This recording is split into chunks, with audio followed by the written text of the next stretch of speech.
This has been the greatest social experiment of my entire life. Hai guys, welcome back to my channel.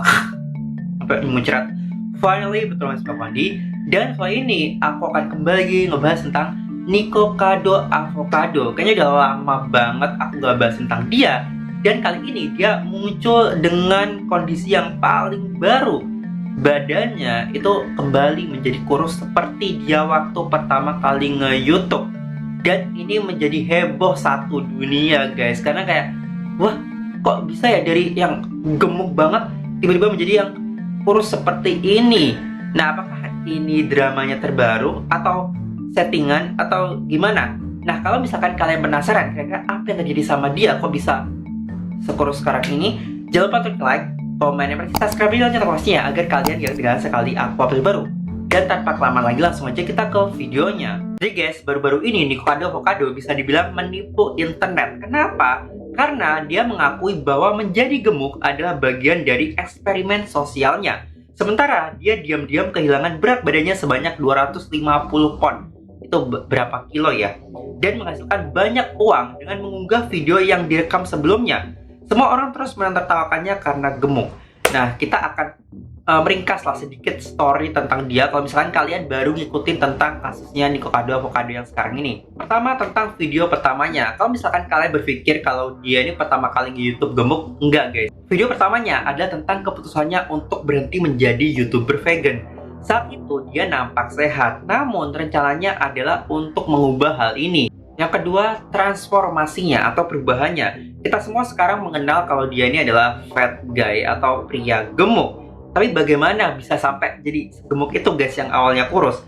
Jadi jika kamu melihat video-video YouTube-nya, hampir 99% kontennya tuh berisi dirinya mengkonsumsi makanan yang tidak sehat dengan skala yang sangat besar. Dan setiap konten yang dia upload itu selalu tubuhnya tuh menjadi bertambah gemuk dari konten sebelumnya. Yang ketiga, menjadi viral, terus berat badannya bertambah gemuk dan dia menjadi orang yang kayak rada-rada gila gitu. Nah, di sini yang paling menarik, apakah dia memiliki penonton banyak karena dia hanya mukbang doang? Tidak, guys. Karena dia ini brandingannya sangat-sangat gila banget, ditambah tubuhnya semakin gemuk, tambah kepribadiannya juga semakin aneh makin hari gitu.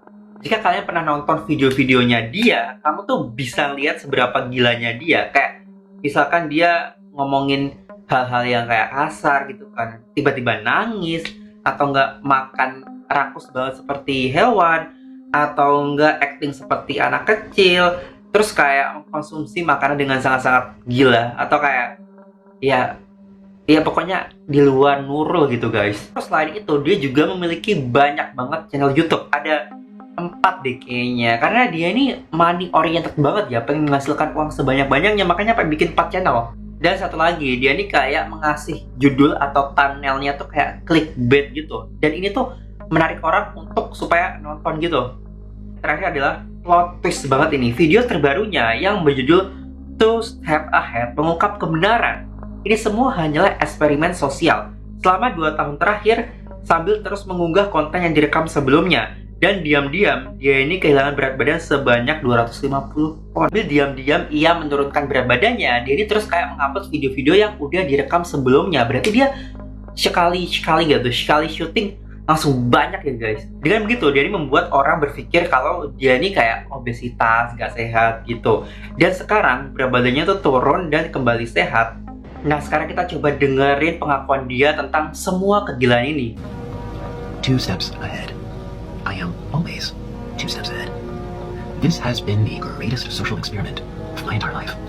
It's alluring, it's compelling, it's gripping to observe all these unwell, disoriented beings roam the internet in search of stories, ideas, rivalries, where they feel encouraged and engaged, where they involve themselves with the stories and become a product of influence. Thirsty for a distraction from time unspent, spoiling their minds, yet stimulating at the same time. It's brilliant, and it's dangerous. I feel as if I'm monitoring ants on an ant farm. One follows another, follows another, follows another. It's mesmerizing, it's spellbinding. All these little consumers, all of these lost and bored people. People consuming anything that they're told to consume. So I am the villain, because I've made myself one. And you will continue to consume these stories about me, year after year after year, for as long as I tell the internet that I am the villain. Stories that permeate and linger and infect the minds of the ants, influence the ants, brainwash the ants. You are the ants.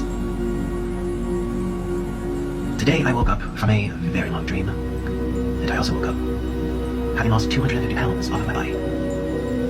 Yet just yesterday, people were calling me fat and sick and boring and irrelevant. People are the most messed up creatures on the entire planet. And yet I've still managed to stay 2 steps ahead of everyone. The joke's on you. Oh gitu. Sebenarnya guys, ini tuh udah pernah di spill loh, dia kayak ngomongin soal sosial eksperimen yang dia lakukan. 2 steps ahead. I am always 2 steps ahead.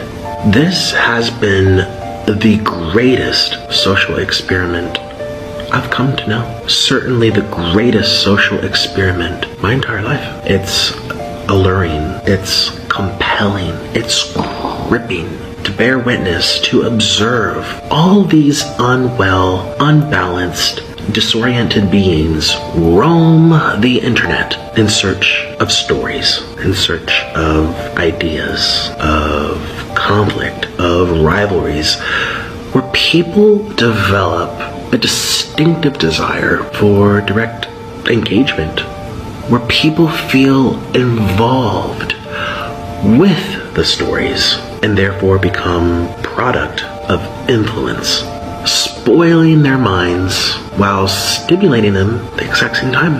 It's brilliant, but it's also dangerous. I feel as if my life has been positioned to where I'm monitoring ants. One follows another, follows another, follows another. It's mesmerizing.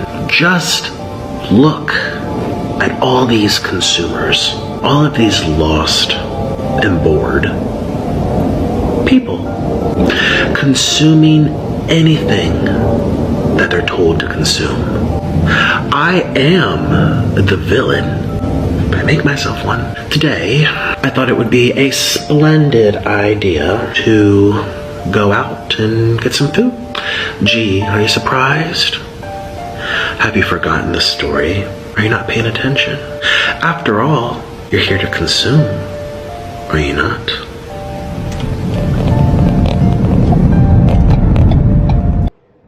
Oke guys, kayaknya itu aja pembahasan kita tentang Nico Kado Avocado. Gimana guys menurut kalian? Apakah ini drama baru lagi atau emang beneran yang dikatakan dia sosial eksperimen? Menurut aku sih kayaknya dia emang udah nggak sehat, atau dia merasa sadar nih, kayaknya gue nggak sehat deh gini terus. Akhirnya dia berusaha untuk menurunkan berat badannya karena emang sehat, bukan karena sosial eksperimen.